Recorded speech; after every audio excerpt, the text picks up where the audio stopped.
Hi there, guys. It's Enraged Hippo Fitness here.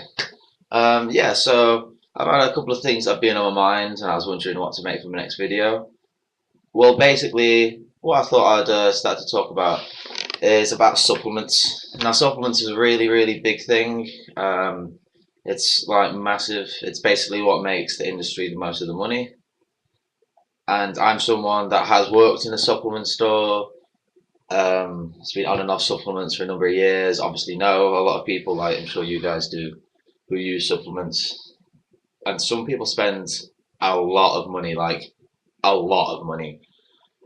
I'm not one of them. Some of my friends call me like a bit tight with my money. That's fine with me. I don't really care. I prefer to have more money to do things that I enjoy. Now, I already spend money on the gym. I spend money getting the food that I need to be healthy, look good, and perform well. Then it comes to supplements. To me, it's not really a very big thing. I'm not going to be spending hundreds of pounds on supplements to give that little bit of edge because it's not needed. I just really don't think it's needed. Unless you are, the top of your sport. If you're just doing it recreationally, there's very little need. Now, some people will disagree with me, and in some cases, yes, it is worthwhile to do, but for a lot of the cases, it's not. Now, I thought I might as well talk about what I personally use. I have used a couple of other things in the past, nothing really too major, but I'll touch upon them later. So, like with most people, I've got whey protein. I used to want to go for a higher quality protein, and then I kind of found out. Obviously, I was naive when I was younger. Then I found out that all protein is pretty much exactly the same. Like I've said before in previous videos, there is a difference between whey protein concentrate, isolate, and hydroslate. I think that's how you say it. Well, that's how I say it. So we'll go with that. uh, there is a difference. One absorbs quicker than the other. Isolate absorbs quicker than concentrate. Hydroslate absorbs incredibly quick and is incredibly good protein. But that tastes awful, awful, and is incredibly expensive. So you'd be looking at paying for a small tub about 40 quid. So it's about twice the price of whey concentrate, and isolate for a rough amount. It's about 50% more than concentrate. So you're paying all that. You're getting a slight advantage, but so if I'm paying about, I think at the moment I'm paying about 30p a serving for my protein here. Now, this is a cheap protein itself. Um, I'm not trying to boost protein works, but I do use them. So I use one of them, and I'm getting a good amount of protein. It costs me 30p a serving. If I went for a higher quality protein, I one that's got more of a name behind it, such as Optimum Nutrition. Now, I'm not going to say it doesn't taste great because it does, but if you're just looking for the protein content, then that's I think that's about 50 to even 60p a serving. I think it's about 50. But basically, that's a lot more. It doesn't seem a lot, but if you add that up for the amount of time you're going to be taking your protein, I take like three a day, 3 scoops a day. That's an extra 60p every single day. And then multiply that by 30. It's getting to quite a lot of money if you think about it. Uh, you know, £18 extra a month for a little bit extra and nicer taste. Is it worth it? I mean, it's up to you. If it is, then go for it. So yeah, so I use concentrate. Now the reason I use it is pretty simple. Um, I find it difficult to have the time to cook to get all the protein in my diet. If you can do it that way, that's fantastic. But if you get it in your diet from chicken and meat, it takes a lot of time. Sometimes it gets very boring if you have to have it all the time. I mean, I still eat it, but I don't have to eat as much of it because they've got this. Quite often, if you get a nice tasting one, it's like a nice treat, so they taste good. So instead of paying your cravings for like some Haribo or whatever it is you have to you just have a protein shake. I usually have mine with milk. Adds more calories. It gets more sugar. That makes it slower digesting, but quite frankly, I don't really care. It tastes better, and I get extra protein from the milk. I get the good sugars that are necessary, so it's good for recovery, and it tastes better. So, but not only that, whey protein is better for you than meat sources such as chicken and beef. Now, before you go a bit crazy there, I want to explain that. Basically, like I said earlier, it's got a high biological value, which means your body can make more use of the protein. So it doesn't have to break down the protein really that's in that you have a sort of like in your chicken and beef. It can use, and none of it's wasted. And when I say wasted, not in a sense. Obviously, you use what your body consumes, but you get more of the amino acids out of the whey protein. So that's pretty much the benefit of it. If you're going to take it post workout, it's definitely better having a protein shake rather than having a piece of chicken. It's easier in your digestive system, it gets into your body quicker, and everything like that. Now, I won't say that there's necessarily a time window after workout, but I'll touch that on a completely different video. So we've got that, and then we move on to what you would call your traditional supplements. So performance caffeine, only really been taking that whilst I've been cutting. I've had it for a while. So basically, it's caffeine anhydrous. It's a very potent form of caffeine, but it has quite a number of benefits. It makes you feel more alert, makes you have more energy, and is a very good fat burner. But it's a different form to what you find sort of in your standard coffees that you drink. I mean, I'm not a coffee drinker, which is one of the reasons why I really like it as well. You don't get any of that, and also you don't go from the highs to the lows in your mood levels. It's pretty much smooth. But basically, because caffeine, you do get, there's been 1,000 studies for caffeine, and your body becomes tolerable to it very, very quickly, basically in a matter of 3 to 5 days. So that's all it takes. So I take mine every other day. I'll just take 1 or 2 if I'm feeling that I need a little bit more energy throughout the day. Any more than that, and I'm going to still feel awake, but I'm not going to get the fat burning benefits of it. And another thing that's interesting to know is that performance caffeine works out a couple of pence a serving, because there's 150 tablets in here, 200 milligrams, and that is one of the key ingredients that are in fat burners that you'll buy from the shop, and also it's one of the key ingredients that is in pre-workouts to give you the energy. Okay, so bear that in mind, and bear in mind the price. Okay, so that's not the only thing in there, but bear in mind the price of it by itself. So then we've got performance vitamins. Basically, it's kind of like your standard multivitamin you get in a supermarket, but it has better, well, depending on which brand you go for, has better quality ingredients like vitamin D3 as opposed to vitamin D2. And also because you're an athlete, or I'm assuming you're an athlete, or you're going to be an athlete, then there's certain elements that you need more than others, quite notably heavy metals. And these are things that it's hard to always get in your diet. Like, there's a lot of people that take multivitamins that don't need it. But to be on the safe side, health professionals recommend taking one, because almost 100% of the time, say 99% of the time, you're going to be deficient in something, and it can have an effect.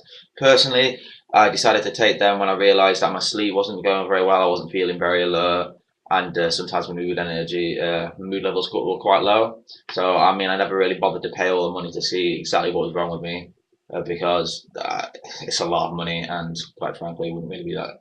I don't think it'd be that useful for the amount of cost. So what I did instead is I bought some performance vitamins I thought I might be lacking, and what do you know? I sleep 1,000 times better. I'm always awake, and etc. etc. Now, obviously, it's not just going to be that, but it definitely has an effect, and it's not placebo, because I didn't think it would do that. So next, we've got some omega-3s. Now these are very new for me, usually because they're very expensive. But I mean, as you'll know, they're all from Protein Works. They had an offer on, which was basically they're all half price.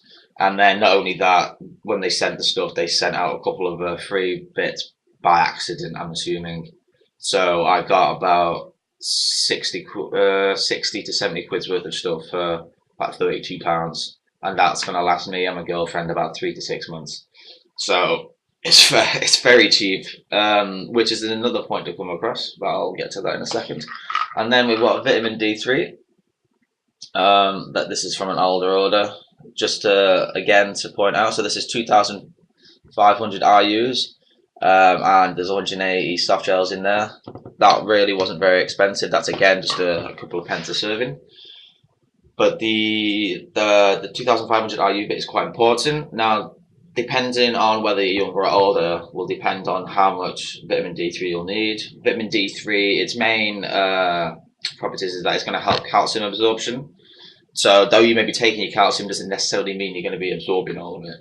So if you're going to be building on your muscles, not only have you got your muscles to look after, you've got your tendons to look after, you also have your bones to look after. Now, if you're putting on all this muscle without looking after your tendons or bones, you're going to be not right now, but down the line, you're going to be causing yourself some issues. So what I'm going to say is, just don't bother causing yourself the issues and look after yourself. Not only that, vitamin D3 in, I'd say fairly recently, the last few years, it's really sort of come up as a big up and coming supplement, because it helps with your boosting your testosterone levels. Now, this isn't immediate. It's not like taking, if you're going to go down the route of taking a pro hormone, which, by the way, I don't recommend. But unlike that, this makes that your body naturally produces it, but it takes a long time to kick in. So when I say a long time, I mean up to like 6 months, a year. It takes a long time for the levels to build up in your body. So you want to be taking it for a long time, and you will feel healthier as well, because it's something, not even if you're just an athlete, but for everyone. Unless you're living somewhere really hot, I suppose, like Jamaica or the Canary Islands, you're going to be deficient in vitamin D because you don't get enough sun. Where most of us are inside. I'm currently in a basement flat, and it's just something that you need to keep you healthy. Now, these are the supplements that I take. What I have taken in the past is beta-alanine, and I have taken creatine. I didn't really take them for very long, and I didn't really feel it was necessary. I might as well go through the reasons as to why. Now, first of all, I'll talk about the positives of them. Creatine is going to help something with your ATP production. So basically, when you do your bench press or your shoulder press or your squat or anything, or basically any lift, what you're going to be using up is your ATP stores. I'm not going to attempt the word. It's definitely triphosphate at the end. I just can't remember the first bit, and I don't want to. I don't want to be laughed at. So basically, when you work out, that changes, and one of the phosphate comes off. This helps it come back on in a very, very basic way. That's what happens. So I'm not going to go into the science behind it because I forget as time goes on. But that is what happens. So if you want to look it up, I'd definitely recommend it, because a lot of people, especially when I worked in the supplement store, assume that creatine was cheating. It's not cheating. You find it in places such as sources such as red meat, but you don't find enough of it. Some people will say you get bloating from it. Occasionally happens. When I say occasionally, I mean a very, very small amount. And it also depends on the form of creatine that you have. Now, there's some creatine producing companies that charge a hell of a lot of money for things such as multi-channel creatine. There's a bunch of crap, to be quite honest. Like, creatine is creatine. So you've got creatine monohydrate, creatine alkaline. Basically, they're all different forms of it to get into your body. The multi-channel path, whatever, that can't do anything extra, because all it is doing is getting creatine into your body, which the others would anyway. It's probably just going to get it there in a more efficient manner, but your body's still going to have it, and they charge you a lot for it. So for my advice, don't go there. Now, also with creatine, there is slight differences. There's Crea Pure and there's normal creatine for this is monohydrate. Crea Pure is, I think it's 0.09% more creatine than normal creatine monohydrate. So if you really think it's that much of a difference, by all means go for it. It also mixes a lot nicer, so there is that advantage to it, and it's not too much more expensive. So it depends sort of what your budget is. But so what that's going to do is with the ATP, it's going to help you get out more reps. So if you're struggling on your high reps and you want to get a couple more out, you're going to feel like it's not going to be like an active feeling. It's more passive. You just will be able to get more reps out. Again, that takes a while to get into your body, and there has been some issues with creatine loading and that sort of thing. Really, just get it in your body. What you can't do is take it in the form that you get in your post workouts or your pre workouts, because they say it's got it in it, which yes, most of the time it will, but it's not an active thing. Creatine has to, like with vitamin D3, it has to reach a certain point in your body. When I say that, as in it builds up and then it reaches that point where it becomes effective, and that takes a little while, not very long, but a little while for that to build up. If you take it just pre and post workout, unless you're working out 7 days a week, and you're taking a hell of a lot of pre workout, which isn't recommended, you're going to be in a bad position. Then you've also got your beta alanine. That does a similar sort of thing and does stack very well with creatine. What that's going to do is help with your endurance. So you're not going to feel that burn quite as early on. I'm just going to put it in simple terms. You're just not going to feel that burn quite as early on. So you're going to get more reps out, if that makes sense, which I hope it does. Otherwise, it's been a bit of a fail of a video. But that is very, very good when taken with performance caffeine, so caffeine anhydrous, before you work out on an empty stomach. Now, this will mimic, unless you're caffeine sensitive, caffeine tolerant, which it won't. This will mimic what most pre-workouts do. If you look to see what's in them, the main ingredient is creatine, beta-alanine, and caffeine. Now, I've taken this myself. If you take it at the right time, so you're gonna have to work out your timings, as in how full, sorry, as in how empty your stomach needs to be, and that sort of thing. Once you've then done that and you've tested it a few times, you'll find out that it works very well. But again, you can't take it every day because the caffeine builds up. But if you do that, you will get the tingles from the beta alanine, which, if you want to get in the zone, is very, very good. It takes a little while to kick in. Again, depends on the person, about 15 to 30 minutes usually. You'll start to get the tingles. It's not awful, unless you're really sensitive and you want to sort of scratch your face, which is usually what happens. But then you've got the energy from the caffeine. You start sweating a lot more because your metabolism's on fire. You're all in the zone. You're just ready to go, pumped up. You'll just go and smash the gym. It won't last. It obviously depends on the individual. I found that didn't last the entire session, but I've also taken pre-workouts that don't last the entire session from some quite reputable companies, which I won't name. But essentially, it's going to give you the energy, and it will last for quite a while. So if you're feeling like you need to go to the gym and you're not sure, just take it, and you're gone. You're gone. So now there is a few other supplements that I can go into detail later, but basically I thought I'd give you a rundown on the supplements that I use, I have used, and the ones that I'd recommend. I wouldn't always say go for the cheapest, because there is some stuff that is quite frankly disgusting. Taste isn't always worth the money, but it's worth getting one that tastes not awful, because if you're drinking that every day, I've got friends who have been sick after taking some. So do not do that. Do not do that. But basically, try and go for a fairly cheap but a reputable company that has quality ingredients.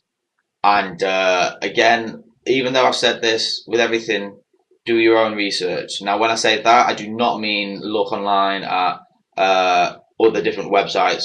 Go on to something like Google Scholar and look up sports journals. that will give you the actual information that you want, rather than someone's regurgitated crap, which could be this, but it's not. So, so that's all for now. So I just thought I'd give you, it's a bit of a long video, but I thought I'd try and make it a little bit informative for you. So yeah, that's Enraged Hippo Fitness here. Remember to like and subscribe, and I'll see you guys later.